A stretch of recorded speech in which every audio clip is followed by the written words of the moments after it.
കുട്ടികളെ ആരും ഇല്ല ഇവിടെ.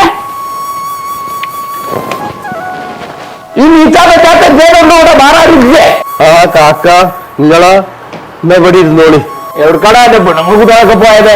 മൂത്തോനിപ്പോ 2 ദിവസമായിട്ട് ഒരു പനി തുടങ്ങിയിരിക്കണു. അപ്പൊ ഓള് ഓനായിട്ട് ഡിസ്പെൻസറിക്ക് പോയതാണ്. ഓളും കൂടി ഇവിടെ ഉണ്ടെങ്കിലേ രണ്ടാളോടും കൂടി ഒരു കാര്യം പറയാൻ വേണ്ടി വന്നാണ് ഞാൻ. സൗദി അറേബ്യയിൽ നിന്ന് സുഖമില്ലാതെ വന്നപ്പോ എല്ലാരും പാടെ പറഞ്ഞപ്പോ ഞാൻ വാടക കൊടുക്കണ പേര എനിക്ക് തൽക്കാലം തന്നതാണ്. ഈ ഒരണ പൈസ പോലും വാടക വെച്ചിട്ട് തന്നിട്ടില്ല. എന്നാ അത് പോട്ടെ. ഇതിന്റെ കാലാകാലം ഇവിടെ കൂടാനുള്ള പരിപാടിയാ. നിങ്ങൾ അങ്ങനെ പറയല്ലേ. ഇന്നെക്കൊണ്ട് കൈയാതിട്ടാണോ ഞാൻ ഈ അവസ്ഥയിൽ കിടക്കണെന്ന് കണ്ടില്ലേ. ഞാൻ എങ്ങനെ പറയാതിരിക്കുക? ആ സഹകരണ ബാങ്കിലെ ഡയറക്ടർ ബോർഡിൽ അംഗാണ് ഞാന്. ഇന്റെ റെക്കമെൻഡിലാണ് എന്റെ പേർക്ക് 20 ലക്ഷം ഉറുപ്പ പാസ്സാക്കി തന്നത്. ഇതിനൊക്കെ ലോണും അടിച്ചില്ല, പെര ജപ്തി പോവുകയും ചെയ്തു.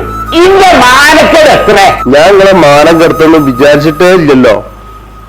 ഞാൻ ഗൾഫിൽ പോയിട്ട് എങ്ങനെയും ഇത് അടച്ചു വീട്ടാന്നാ വിചാരിച്ചത്. അപ്പോഴല്ലേ എനിക്ക് ഈ അവസ്ഥ വന്നത്. ഇത് അന്നേനത് അടക്കാനും വിചാരിച്ചിട്ടില്ല.